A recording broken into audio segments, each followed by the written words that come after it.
Kami dari kelompok 9 akan menjelaskan salah satu materi dalam akuntansi manajerial, yaitu tentang akuntansi pertanggungjawaban atau responsibility accounting.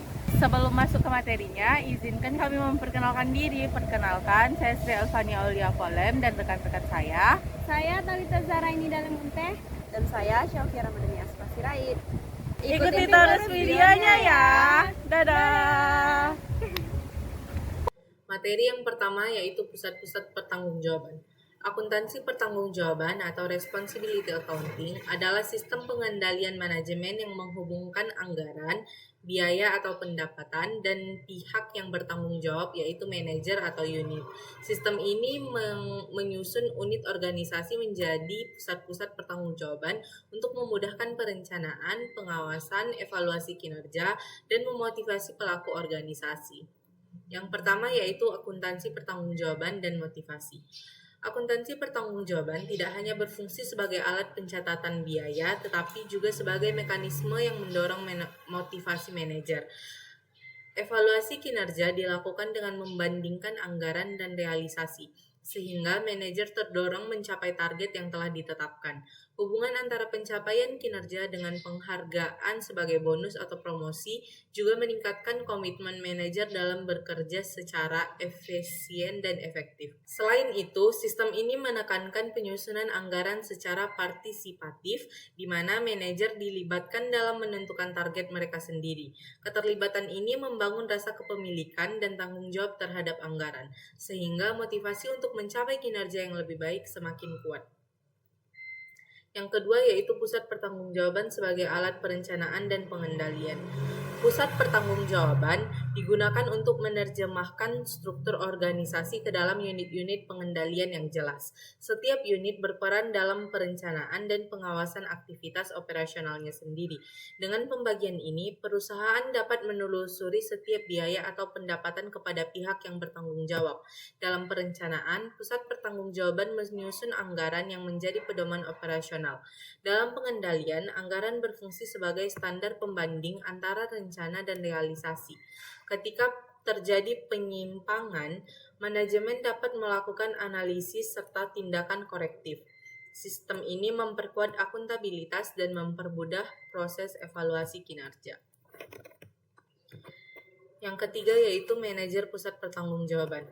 Manajer pusat pertanggungjawaban memegang wewenang dan tanggung jawab atas aktivitas, biaya, dan output dari unit yang mereka pimpin. Mereka harus mampu mengelola sumber daya, menetapkan kebijakan internal, dan mengambil keputusan taktis untuk mencapai target anggaran. Evaluasi terhadap manajer dilakukan hanya berdasarkan biaya atau pendapatan yang benar berada dalam kendalinya, sehingga penilaian menjadi adil dan objektif. Dengan kejelasan wewenang dan tanggung jawab ini, manajer dapat bekerja lebih efektif serta menghindari kesalahpahaman terkait biaya yang bukan menjadi tanggung jawab mereka. Yang keempat yaitu anggaran. Anggaran merupakan rencana keuangan yang mencerminkan perkiraan aktivitas perusahaan di masa mendatang. Dalam konteks ini, pusat pertanggungjawaban anggaran berfungsi sebagai alat penting dalam perencanaan sekaligus pengendalian. Penyusunan anggaran harus dilakukan secara realistis, menantang, dan partisipatif agar dapat memotivasi tanpa memberi tekanan berlebih.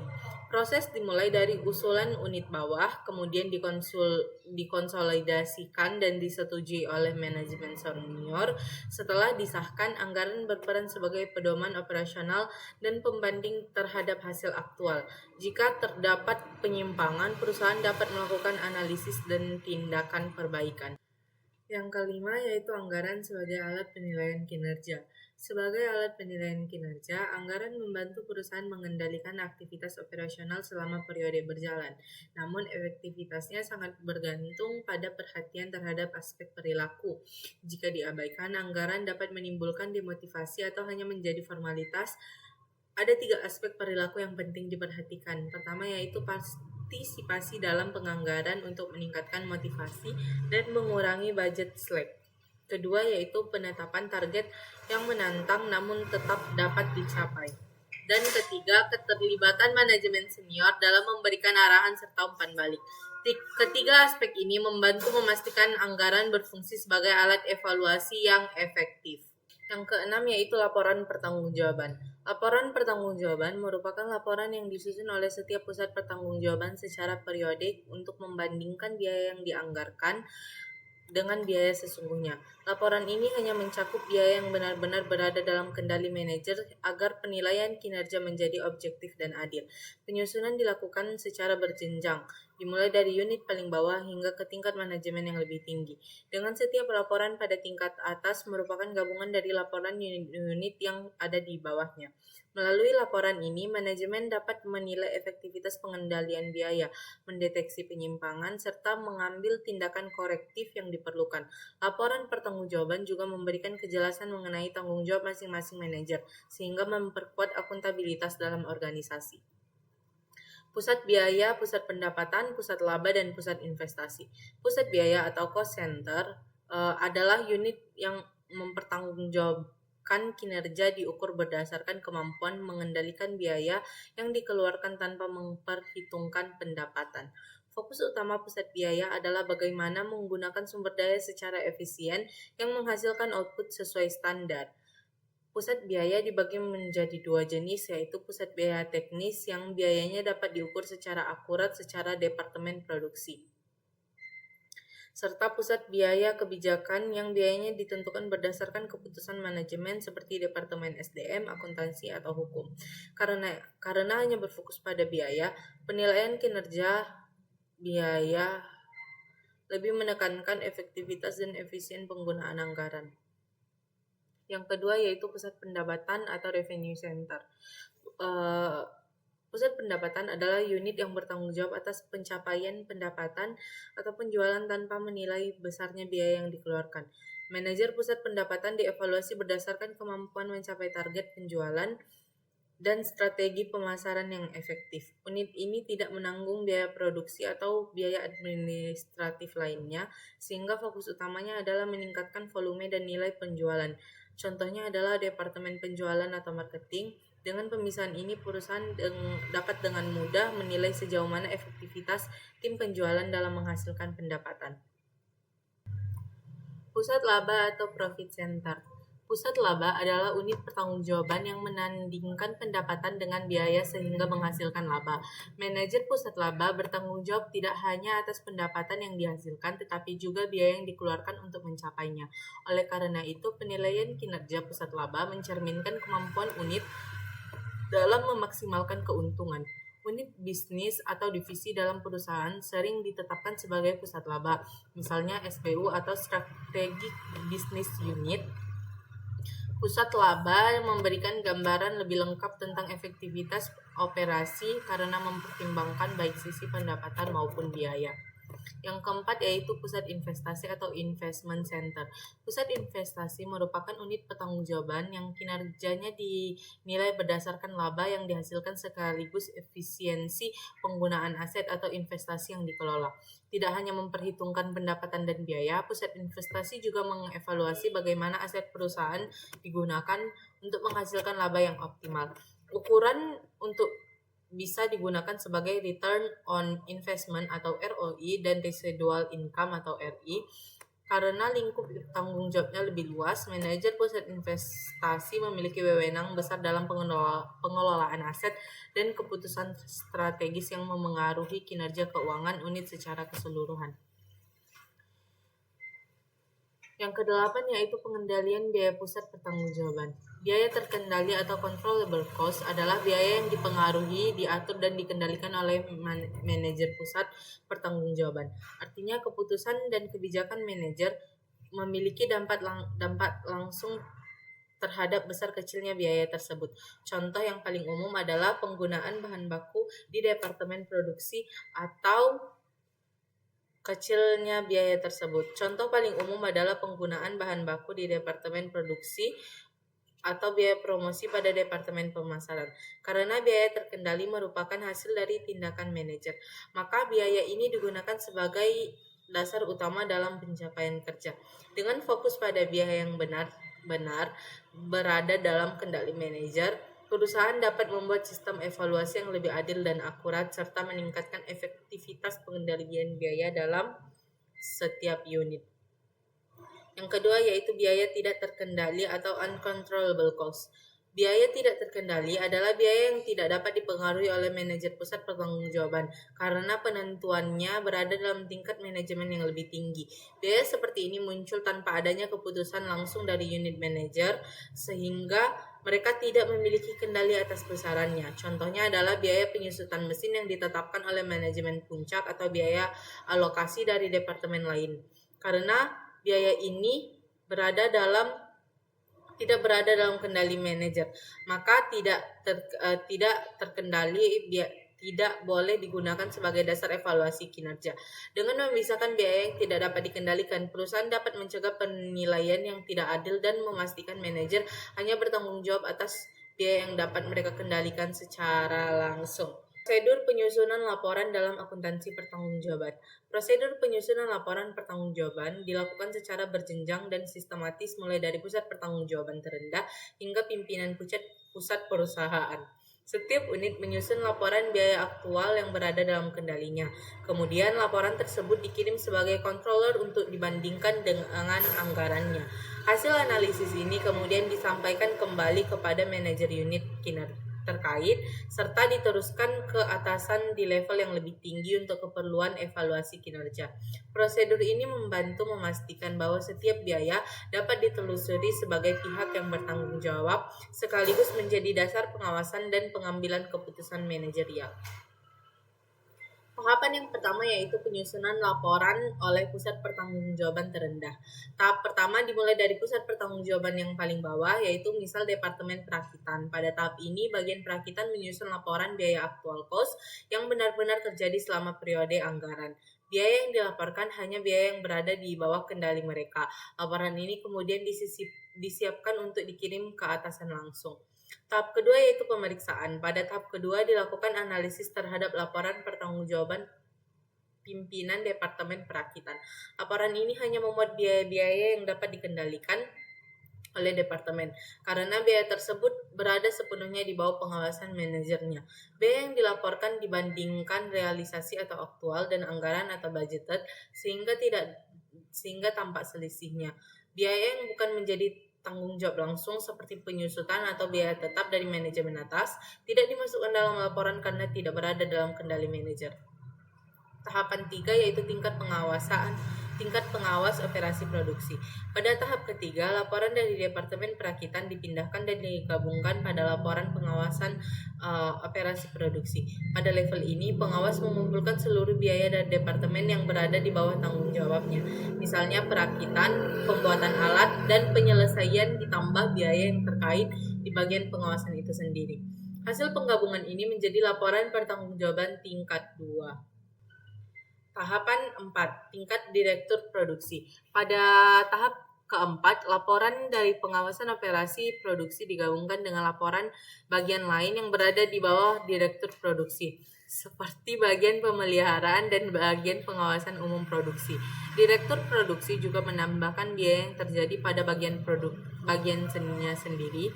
Semua biaya ini menjadi total biaya yang menjadi tanggung jawab direktur produksi dan membentuk laporan pertanggungjawaban tingkat 3. Tahapan 5 yaitu tingkat pada direktur pelaksana. Tahapan kelima, laporan dari seluruh direktur pelaksana seperti direktur penjualan, personalia, produksi, keuangan, dan pembelian dikumpulkan dan digabungkan. Hasil penggabungan ini adalah ringkasan menyeluruh dari biaya operasional yang dapat dikendalikan dari seluruh biaya bagian perusahaan. Laporan ini menjadi laporan pertanggungjawaban tingkat 4. Tingkat 6. Tingkat Presiden Direktur. Tahap terakhir menunjukkan alur laporan pertanggungjawaban dari tingkat paling bawah hingga tingkat tertinggi. Presiden Direktur menerima laporan gabungan dari semua direktur pelaksana. Setiap tingkatan hanya melaporkan biaya yang menjadi tanggung jawab sepenuhnya. Laporan ini menjadi dasar evaluasi kinerja keseluruhan perusahaan pada tingkat 5 atau tingkat puncak. Akuntansi manajemen. Akuntansi manajemen memiliki peranan penting dalam membantu manajemen merencanakan, mengendalikan, dan mengambil keputusan yang tepat. Melalui informasi yang disajikan, manajemen dapat menilai efektivitas penggunaan sumber daya, menetapkan anggaran, serta mengevaluasi kinerja setiap pusat pertanggungjawaban. Akuntansi manajemen juga menyediakan data biaya, pendapatan, dan laba yang dibutuhkan untuk menentukan strategi, meningkatkan efisiensi, serta memperbaiki aktivitas operasional. Selain itu, sistem akuntansi manajemen mendukung proses pengendalian internal dengan memberikan laporan yang relevan, tepat waktu, dan akurat sehingga keputusan dapat diambil berdasarkan informasi yang dapat dipercaya.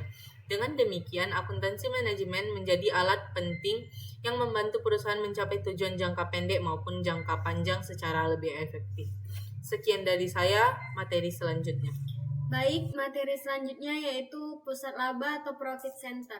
Menurut Mas'ud Mahfuz, pusat laba atau profit center adalah pusat pertanggungjawaban di mana manajer bertanggung jawab atas laba yang dihasilkan oleh pusat tersebut dan prestasinya diukur berdasarkan kemampuannya memperoleh laba. Laba dalam akuntansi keuangan dihitung dengan mengurangi seluruh biaya dari pendapatan yang direalisir karena penjualan produk. Sedangkan laba dalam penilaian pusat laba lebih luas dari sekedar laba akuntansi keuangan. Mengapa laba menurut akuntansi keuangan bias berbeda dengan laba menurut akuntansi pertanggungjawaban, dalam hal ini profit center? Laba menurut akuntansi keuangan diukur sebagai usaha untuk menentukan hasil yang bias diperoleh oleh perusahaan secara keseluruhan dan kemudian akan disajikan kepada pihak luar perusahaan. Oleh karena itu, laba dalam akuntansi keuangan harus merupakan laba yang sudah benar-benar direalisir dengan menunjukkan adanya tambahan aset, kas, atau piutang. Laba menurut akuntansi pertanggungjawaban bertujuan untuk memberi penilaian prestasi pusat-pusat laba. Contoh, perusahaan A telah memproduksi 50.000 unit produk X, 30.000 unit telah terjual, dan 20.000 unit masih ditempatkan pada perusahaan B untuk diolah lebih lanjut. Harga jual per unit produk X 1.300 dengan harga pokok ditambah biaya operasi 900 per unit apabila manajemen menilai prestasi perusahaan A dengan ukuran laba sebesar 12 juta sama dengan 1.300 dikurang 900 dikali 30.000 unit atau 39 juta dikurang 27 juta. Dalam hal ini, perusahaan A telah over berproduksi sebesar 20.000 unit dan selebihnya telah dimanfaatkan oleh konsumen dan perusahaan lain atau perusahaan B. Dengan demikian, profitabilitas perusahaan A seharusnya diukur sebesar 12 juta sama dengan 30.000 unit dikali 1.300 dikurang 900 dikurangi dengan beban atau biaya yang timbul akibat belum terjual produk 20.000 unit. Oleh karena itu, laba menurut akuntansi keuangan tidak tepat untuk penilaian prestasi pusat laba. Manfaat profit center dan masalah yang dihadapi. Profit center adalah unit perusahaan yang berfungsi seperti miniatur perusahaan karena dapat menyusun laporan laba rugi sendiri. Sistem ini meningkatkan tanggung jawab manajer, efisiensi, dan mendukung desentralisasi. Kendati pun banyak manfaat yang diperoleh dengan dibentuknya profit center, namun juga terdapat beberapa masalah. Yang pertama, pembentukan profit center mengurangi kendali kantor pusat karena lebih mengandalkan laporan manajer unit. Yang kedua, profit center memungkinkan munculnya friksi antar departemen terkait harga transfer, biaya, dan pembagian laba. Yang ketiga, unit yang awalnya bekerja sama dapat berubah menjadi pesaing antar manajer. Yang keempat, divisionalisasi meningkatkan biaya karena membutuhkan manajemen, staf, dan fasilitas tambahan. Yang kelima, manajer pusat laba cenderung fokus pada laba jangka pendek, sehingga mengabaikan aspek jangka panjang. Desentralisasi merupakan pengendalian wewenang kepada unit organisasi untuk menentukan keputusan. Pemberian desentralisasi kepada unit-unit organisasi memiliki beberapa manfaat. yaitu yang pertama, manajer tingkat bawah merupakan sumber informasi terbaik, sehingga dapat membuat keputusan yang lebih tepat. Yang kedua, manajer memiliki kemampuan untuk menentukan keputusan, sehingga keahlian manajemen berkembang dan motivasi meningkat. Desentralisasi juga dapat menimbulkan beberapa masalah yang akan dihadapi. Kelemahan desentralisasi meliputi yang pertama, manajer mempunyai peluang untuk membuat keputusan yang fungsional, misalnya fokus jangka pendek dan mengabaikan faktor relevan. Yang kedua, manajer cenderung untuk meniru central service yang mungkin lebih murah apabila disentralisasikan. Akuntansi, pengiklanan, dan personalia merupakan contoh. Yang ketiga, biaya akumulasi dan pemrosesan informasi seringkali naik. Middle ground. Middle ground merupakan pendekatan desentralisasi yang berada di antara sentralisasi penuh dan desentralisasi total.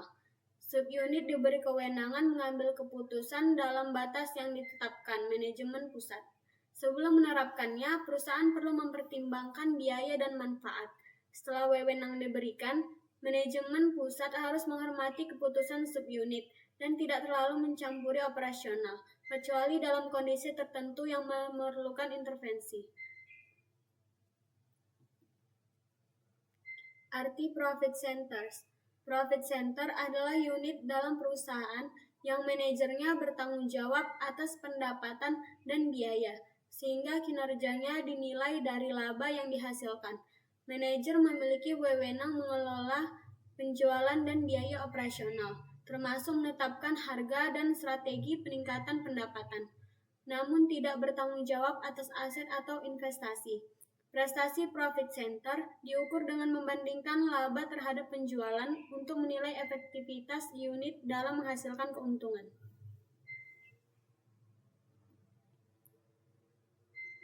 Transfer pricing. Transfer pricing adalah penetapan harga untuk transaksi barang, jasa, atau aset antar divisi dalam satu perusahaan. Konsep ini digunakan pada perusahaan yang menerapkan desentralisasi agar setiap divisi dapat menghitung laba secara terpisah. Tujuannya adalah menilai kinerja divisi secara objektif, memotivasi manajer, dan memastikan alokasi sumber daya yang efisien. Namun transfer pricing seringkali menimbulkan konflik karena divisi penjual menginginkan harga tinggi, sementara divisi pembeli menginginkan harga rendah. Evolusi teknik pengendalian akuntansi. Pada saat perusahaan berkembang, manajer mendelegasikan kekuasaan kepada bawahan dan mengkoordinasikan aktivitas melalui sistem pengendalian formal dan informal, terutama sistem akuntansi. Tahap awal perusahaan biasanya ditandai dengan mengandalkan kepercayaan personil dan kurang mengendalikan teknik akuntansi. Namun para pendiri perusahaan segera mengetahui bahwa teknik akuntansi dapat meningkatkan kualitas keputusan. Evolusinya terjadi sebagai berikut. Yang pertama, observasi personil. Manajer mengandalkan penglihatan dan pendengaran langsung dalam mendapatkan tujuan mereka. Yang kedua, catatan historis. Manajer dengan cepat mengetahui bahwa catatan dapat membantu operasi dan memenuhi persyaratan hukum seperti pajak pendapatan.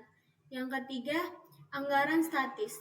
Manajer menemukan bahwa catatan sejarah seringkali tidak cocok, sehingga membuat perbandingan dengan target pada tahun yang berjalan. Yang keempat, anggaran fleksibel dan standar. Banyak perusahaan memperkenalkan teknik ini untuk mendapatkan fokus yang lebih jelas dalam menerangkan pemisah dampak pengoperasian harga efisiensi dari faktor volume. Yang kelima, profit centers. Perusahaan menggunakan alat ini untuk mengevaluasi prestasi subunit yang bertanggung jawab atas pendapatan dan biaya untuk memberikan motivasi yang lebih baik. Kriteria untuk profit center. Untuk menentukan apakah sebaiknya pusat pertanggungjawaban dijadikan pusat laba atau bukan, berikut kriterianya.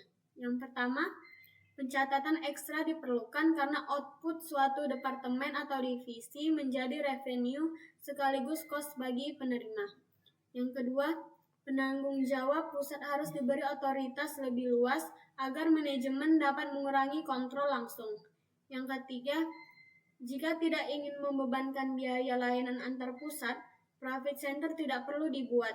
Jika dibuat, setiap jasa antar divisi harus dikenai biaya.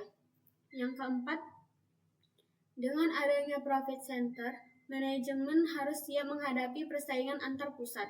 Yang kelima, apabila output suatu pusat sejenis, penilaian cukup dilakukan per unit tanpa menunggu jumlah yang ditransfer. Setelah mempertimbangkan aspek-aspek tersebut, manajemen dapat mengambil keputusan apakah sebuah pusat sebaiknya ditunjuk sebagai profit center atau tidak. Pusat laba versus pusat investasi. Pusat investasi adalah pusat pertanggungjawaban yang bertanggung jawab terhadap penggunaan kekayaan, pendapatan, dan laba dengan penilaian berdasarkan pengembalian aktiva dibandingkan hasil pemasaran. Profit center diukur dengan membandingkan laba dengan penjualan, sedangkan investment center diukur dengan membandingkan laba dengan investasi atau aset. Contohnya, penjualan pusat labanya itu 150 juta, pusat investasinya 150 juta. Biaya total pusat labanya itu 100 juta, pusat investasinya juga 100 juta. Jadi laba yang dihasilkan yaitu 150 juta dikurang dengan 100 juta sama dengan 50 juta. Aset yang digunakan yaitu 250 juta. Jadi prestasinya itu 50 juta dibagi dengan 150 juta sama dengan 33,3%. 50 juta dibagi dengan 250 juta yaitu sama dengan 20%. Apakah dengan penilaian tersebut berarti pusat laba lebih berhasil daripada pusat investasi? Tentu jelas tidak. Oleh sebab penilaian yang dilakukan dengan cara membandingkan antara pusat laba dengan pusat investasi merupakan penilaian yang tidak benar. Pusat laba harus dibandingkan dengan pusat laba lain dan pusat investasi dengan pusat investasi yang lain, atau keduanya dengan anggaran atau dengan tahun yang lalu. Alat penilaian pusat laba dan pusat investasi. Untuk menilai apakah sebuah pusat laba atau pusat investasi, alat penilaian dihitung dengan cara sebagai berikut. Laba penjualan sama dengan persentase laba dari penjualan. Penjualan modal digunakan sama dengan perputaran modal digunakan. Jadi A dikali B sama dengan tingkat pengembalian modal.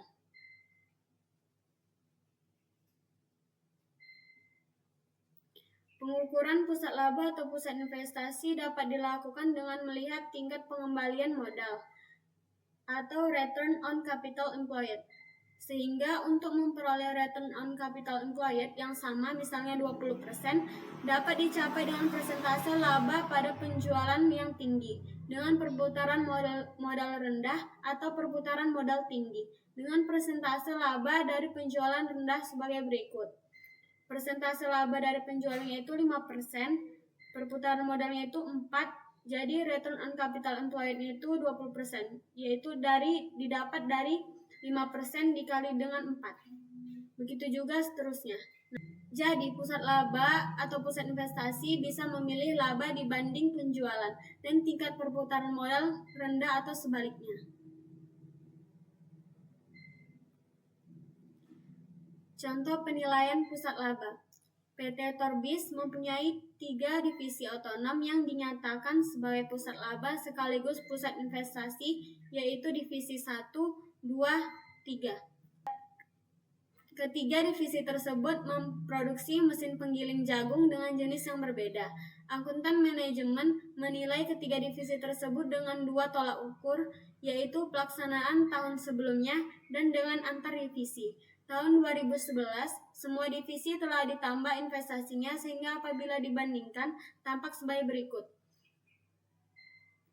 Divisi pertama tahun 2011-nya itu 3.400 juta. Tahun 2012-nya itu 3.700 juta. Divisi yang kedua tahun 2011 2.300 juta.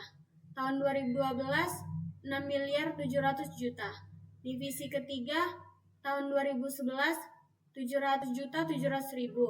Tahun 2012-nya itu 900.900.000.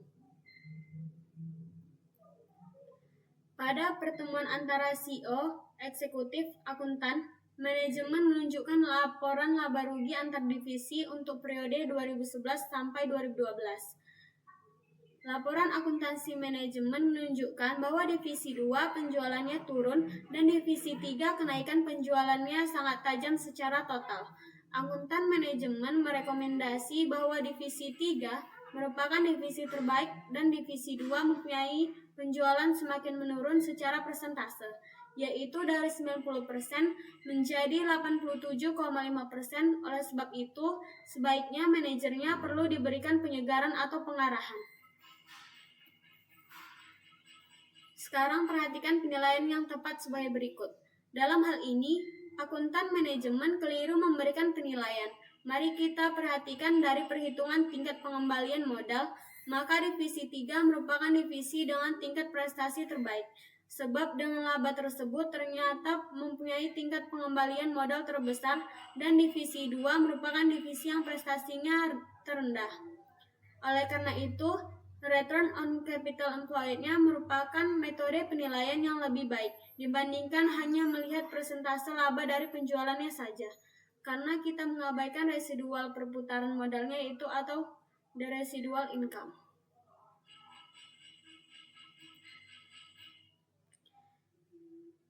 RI atau residual income.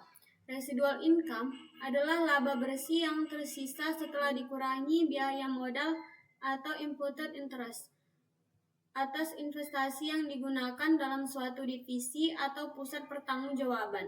Residual income dapat ditetapkan sebagai berikut. Divisional net income after tax yaitu 200 juta minus imputed interest on average gak ada. Invested capitalnya 170 juta equal residual income-nya 200 juta dikurangi dengan 170 juta, hasilnya yaitu 30 juta.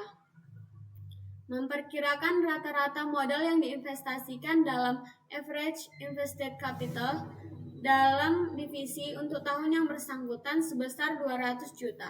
Kantor pusat menaksir imputed bunga utang sebesar 7% dibagi 7 kali 2 juta sama dengan 1.400.000.000. Utang tersebut atau charge dibuat dengan mengabaikan apakah perusahaan sebagai kesatuan benar-benar telah menyediakan biaya bunga atau interest cost dalam pengertian yang wajar mengenai pembayaran kontan atau cash disbursement. Angka menggambarkan tingkat minimum yang dapat diterima untuk investasi dalam divisi itu.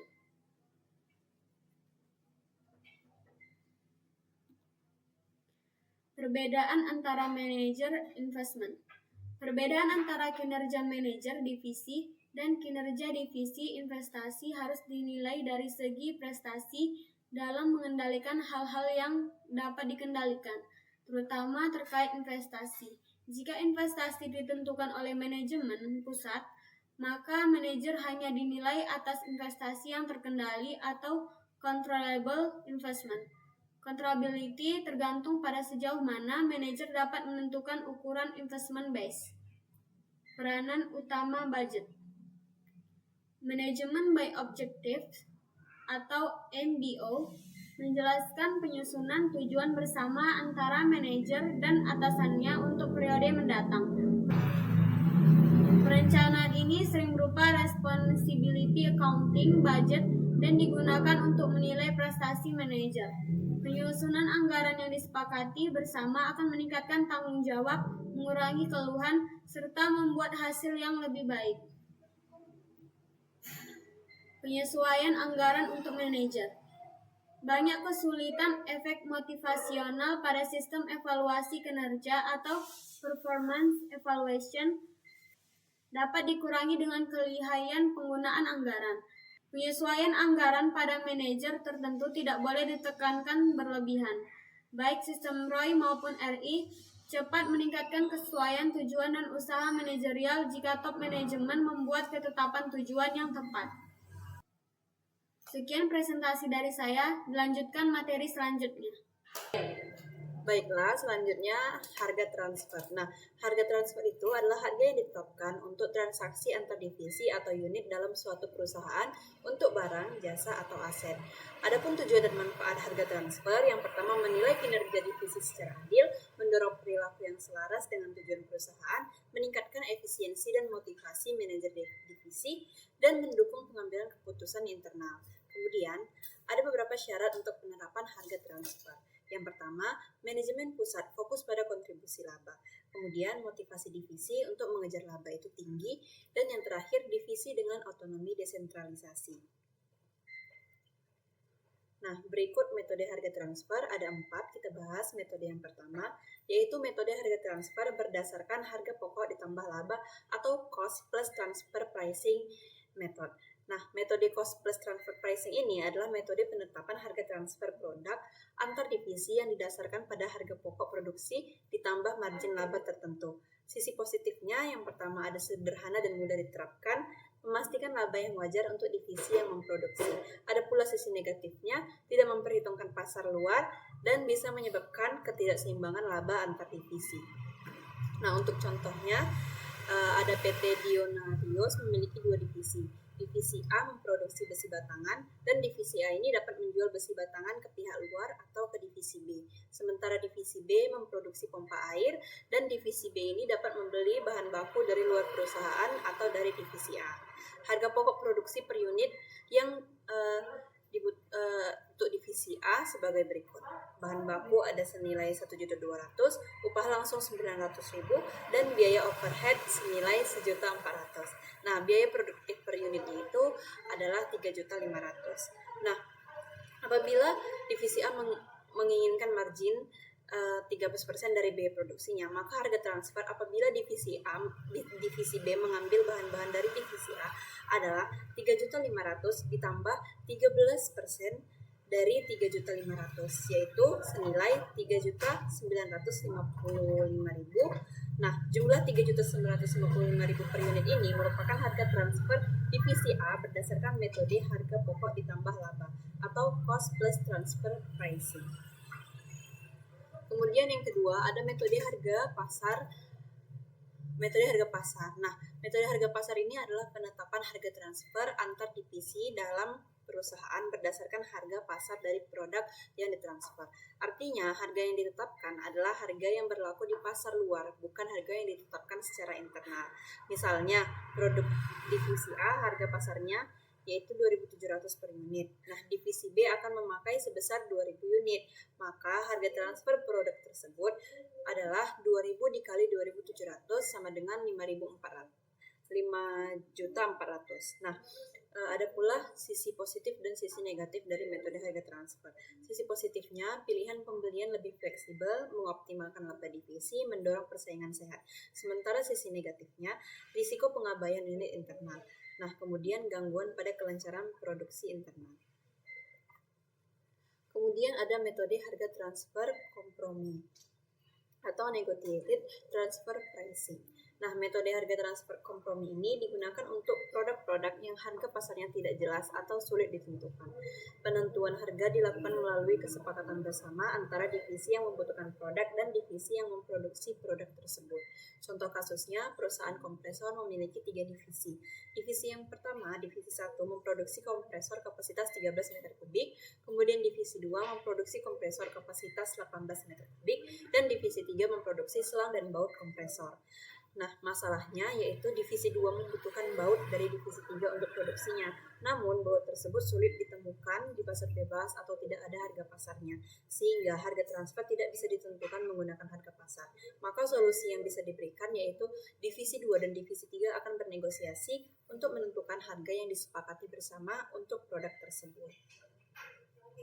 Kemudian segi positif metode harga transfer kompromi adalah apabila produk dari pembuatan yang ditransfer mempunyai kapasitas menganggur, sedangkan pasar dari produk tersebut sempit atau captive market, maka akan menguntungkan perusahaan secara keseluruhan.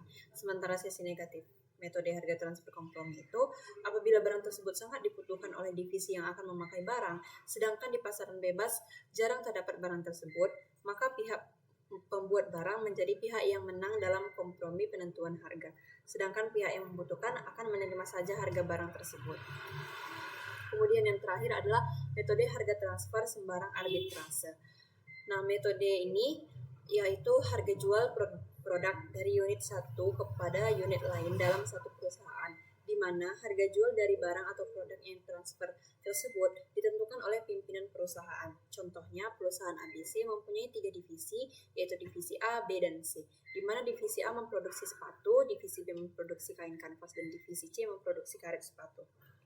Ketiga divisi ini bisa menjual produknya baik keluar perusahaan maupun ke dalam perusahaan atau intern. Karena suatu saat produk sepatu dalam divisi A sukar mencari kain kanvas di pasaran bebas dan harganya sangat tinggi, maka direksi menentukan memakai kanvas buatan divisi B dengan harga yang ditentukan oleh direksi. Harga transfer semacam ini disebut metode harga transfer arbitrase atau arbitrary transfer pricing. Nah, sisi positifnya, jika harga transfer terlalu tinggi, divisi yang menerima bisa rugi. Untuk menghindari gangguan produksi dan kerugian besar, harga transfer ditentukan oleh pimpinan agar tetap menguntungkan perusahaan secara keseluruhan. Sementara sisi negatifnya, harga transfer yang ditentukan pimpinan bisa mengabaikan kontribusi nyata divisi dalam menghasilkan laba. Hal ini tidak menggambarkan kemampuan sebenarnya divisi dalam menghasilkan laba bagi perusahaan. Selanjutnya ada analisis laba kotor. Nah, analisis laba kotor ini adalah analisis yang dilakukan terhadap penyimpangan yang terjadi antara laba kotor yang dianggarkan tahun sebelumnya dengan laba kotor yang direalisir tahun berjalan. Laba kotor yang dimaksud di sini adalah selisih penjualan dikurangi dengan harga pokok penjualan. Nah, perbedaan antara realisasi dengan anggaran laba kotor disebabkan adanya ketidaksamaan antara elemen-elemen pembentuk laba kotor tersebut, yaitu yang pertama harga jual, yang kedua volume penjualan, yang ketiga harga pokok, dan yang keempat volume harga pokok. Nah, berikut analisis selisih pada perusahaan dengan satu jenis produk. Pada perusahaan-perusahaan yang hanya memproduksi satu jenis produk, maka selisih laba kotor analisisnya bisa dikelompokkan menjadi 4 selisih. Yang pertama, selisih harga jual. Nah, selisih harga jual adalah perbedaan antara harga jual yang dianggarkan dan harga jual yang sesungguhnya terjadi selama periode tertentu. Selisih ini menunjukkan apakah harga jual yang ditetapkan di awal periode dapat tercapai atau tidak. Cara menghitung selisih harga jual yaitu harga jual yang dianggarkan dikurang harga jual sesungguhnya dikali volume penjualan sesungguhnya. Kemudian yang kedua, selisih volume penjualan. Selisih volume penjualan adalah perbedaan antara volume penjualan yang dianggarkan dengan volume penjualan yang sebenarnya tercapai. Ini memberikan indikator apakah divisi penjualan berhasil mencapai target penjualan yang telah ditetapkan dalam anggaran. Cara menghitung selisih volume penjualan yang dianggarkan dikurang volume penjualan sesungguhnya dikali harga yang dianggarkan. Kemudian yang ketiga adalah selisih harga pokok. Nah, selisih harga pokok adalah perbedaan antara harga pokok yang dianggarkan dan harga pokok yang sesungguhnya dikeluarkan dalam proses produksi. Selisih ini menunjukkan apakah biaya produksi sesuai dengan anggaran yang telah ditetapkan. Cara menghitung selisih harga pokok yang dianggarkan dikurang harga pokok sesungguhnya dikali jumlah yang dijual sesungguhnya. Kemudian yang terakhir, selisih volume harga pokok. Nah, selisih volume harga pokok adalah perbedaan antara harga pokok total yang dianggarkan dan harga pokok yang sesungguhnya dikeluarkan, yang mempengaruhi laba kotor perusahaan. Analisis ini membantu menunjukkan apakah perubahan volume penjualan dan harga pokok mempengaruhi laba secara keseluruhan. Cara menghitung selisih volume harga pokok yaitu volume dijual menurut anggaran dikurang volume dijual sesungguhnya, dikali harga pokok per unit anggaran. Berikut contoh kasus pada PT Segitiga Berlian mempunyai laporan laba kotor estimasi dan sesungguhnya sebagai berikut. Nah, berikut laporan perbandingan antara anggaran dan realisasi laba kotornya. Laba kotornya itu anggarannya 56 juta, sementara realisasinya 27 juta. Nah, maka selisihnya itu yaitu 29 juta didapat dari anggaran dikurang realisasi. Nah, selisih laba kotor sebesar 29 juta ini adalah selisih yang tidak menguntungkan karena laba yang direalisasi tidak mencapai atau lebih rendah dari yang dianggarkan. Kemudian kita analisis satu persatu. Yang pertama adalah selisih harga jual. Harga jual yang dianggarkan dikurang harga jual sesungguhnya dikali volume sesungguhnya dijual. Kita masukkan angkanya, harga jual yang dianggarkan yaitu 2.700 dikurang harga jual sesungguhnya yaitu 2.500 dikalikan volume yang dijual sesungguhnya yaitu 90.000 unit, hasilnya yaitu 18 juta. Nah, selisih harga jual sebesar 18 juta itu tidak menguntungkan karena perusahaan tidak merealisir anggaran harga jual sebesar 2.700. Kemudian selisih volume penjualan. Volume yang dianggarkan yaitu 80.000 unit dikurang volume sesungguhnya yaitu 90.000 unit dikalikan harga jual yang dianggarkan yaitu 2.700. Nah, hasilnya yaitu 27 juta. Selisih volume penjualan sebesar 27 juta itu tidak menguntungkan disebabkan bagian penjualan bisa merealisir volume yang dijual lebih besar dari yang dianggarkan. Kemudian selisih harga pokok. Harga pokok yang dianggarkan 2.000 dikurang harga pokok yang sesungguhnya yaitu 2.200 dikalikan volume sesungguhnya dijual 90.000 unit. Didapat hasilnya 18 juta. Nah, 18 juta ini tidak menguntungkan disebabkan oleh bagian pembuat produk telah mengeluarkan biaya produk per unit yang lebih besar 200 dari yang dianggarkan. Kemudian yang terakhir adalah selisih volume harga pokok. Nah, volume penjualan yang dianggarkan yaitu sebesar 80.000 unit dikurang volume penjualan sesungguhnya yaitu 90.000 unit dikali harga pokok atau unit yang dianggarkan yaitu sebesar 2.000. Dapat hasilnya yaitu 20 juta. Nah, selisih volume harga pokok sebesar 20 juta itu tidak menguntungkan karena volume yang dijual lebih besar sehingga harus dibebankan harga pokok yang lebih besar juga. Nah, berikut kita analisis satu persatu. Dari analisis perselisihan tersebut bisa dilakukan ringkasan selisih yang menyebabkan adanya selisih laba kotor sebesar 29 juta yang tidak menguntungkan tersebut. Perhitungannya yaitu selisih harga jual 18 juta tidak menguntungkan, selisih volume penjualan 27 juta menguntungkan, selisih harga pokok 18 juta tidak menguntungkan, dan selisih volume harga pokok tidak menguntungkan, 20 juta tidak menguntungkan. Maka total selisihnya yaitu 29 juta tidak menguntungkan. Kemudian analisis selisih laba kotor pada perusahaan dengan produk lebih dari satu jenis. Nah, analisisnya itu bisa dilakukan dengan analisis selisih harga jual, analisis selisih volume penjualan, analisis selisih volume harga pokok, dan analisis harga pokok.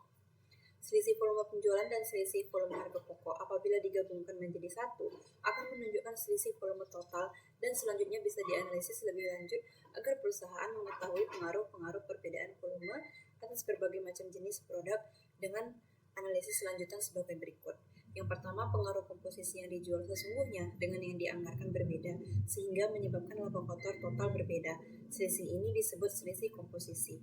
Yang kedua, selisih volume yang dijual secara total berbeda dengan anggaran volume total dan hal ini menyebabkan adanya perbedaan laba kotor. Selisih yang disebabkan oleh volume total yang berbeda tersebut disebut selisih volume final. Kemudian untuk memberikan gambaran dalam pemahaman selisih komposisi dan selisih volume final, diberikan contoh sebagai berikut.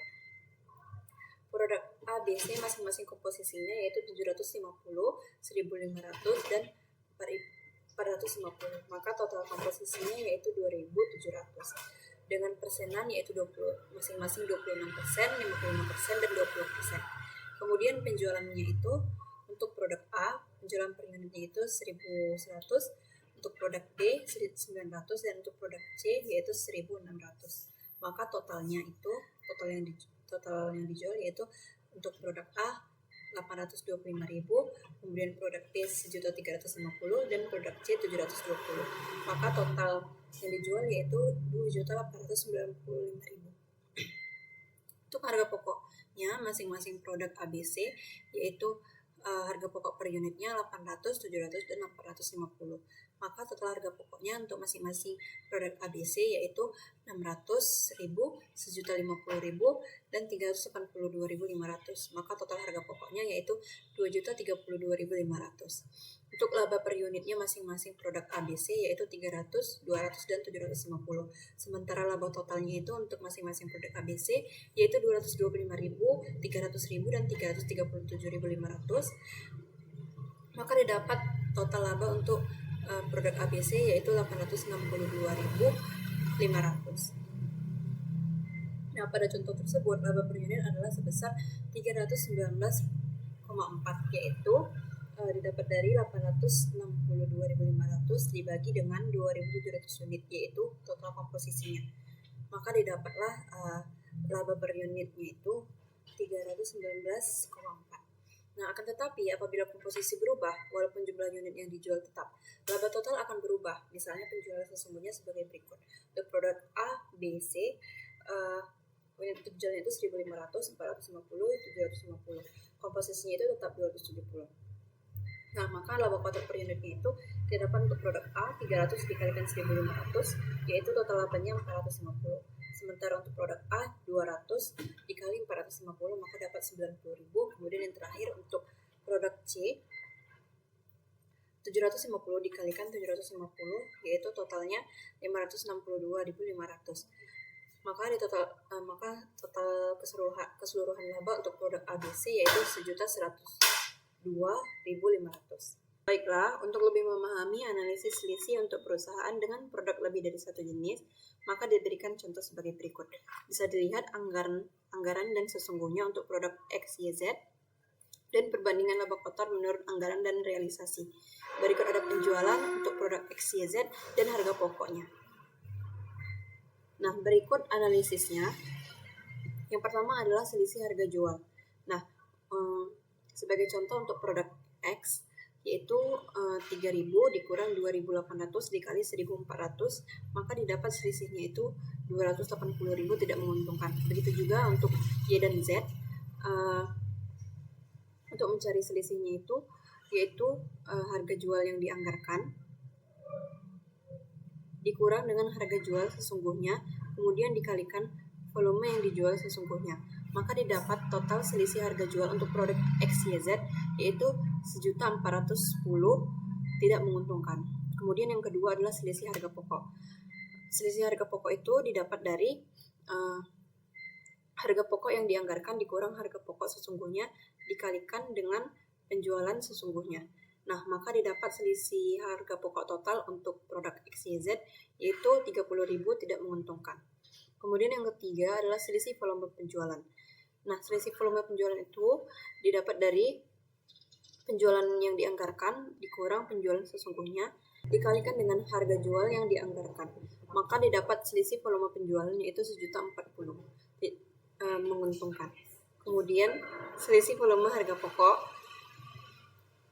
Nah, selisih volume harga pokok itu didapat dari jumlah yang dianggarkan dikurang dengan jumlah yang sesungguhnya dijual dikalikan dengan harga pokok yang dianggarkan. Didapat selisih volume harga pokok untuk seluruh totalnya untuk produk X, Y, Z yaitu 640.000, menguntungkan. Maka selisih laba kotornya itu 240.000, menguntungkan. Kemudian untuk menghitung selisih volume harga jual dan selisih volume harga pokok bisa dianalisis lebih lanjut sebagai berikut. Selisih volume harga jualnya yaitu 1.040.000, kemudian selisih volume harga pokoknya 640.000, maka selisih volume bersihnya yaitu 1.680.000, menguntungkan. Sementara untuk selisih komposisinya, total selisih komposisi yaitu 150.000 dan selisih volume finalnya itu 293.320. Berikut jadi selisih volume sebesar 443.320 tidak menguntungkan bisa dianalisis sebagai berikut. Selisih komposisinya tadi 150.000 dan selisih volume finalnya 293.320, maka selisih volume bersihnya yaitu 443.320 tidak menguntungkan. Baiklah, kesimpulan dari materi akuntansi pertanggungjawaban yang kami bawakan ini yaitu akuntansi pertanggungjawaban merupakan sistem yang membantu perusahaan mengendalikan biaya, mengevaluasi kinerja, dan memastikan bahwa setiap bagian organisasi bertanggung jawab atas aktivitas yang berada dalam kewenangannya. Melalui pembagian pusat biaya, pusat pendapatan, pusat laba, dan pusat investasi, perusahaan dapat menilai efektivitas setiap unit. Prosedur penyusunan laporan pertanggungjawaban dilakukan secara berjenjang mulai dari pusat pertanggungjawaban terendah hingga manajemen puncak, serta mencakup perbandingan antara biaya anggaran dan biaya aktual. Dengan demikian, laporan ini menjadi alat penting bagi manajemen untuk mengambil keputusan, memperbaiki kinerja, dan meningkatkan efisiensi perusahaan. Sekian pemaparan materi dari kami kelompok 9. Atas perhatiannya kami ucapkan terima kasih.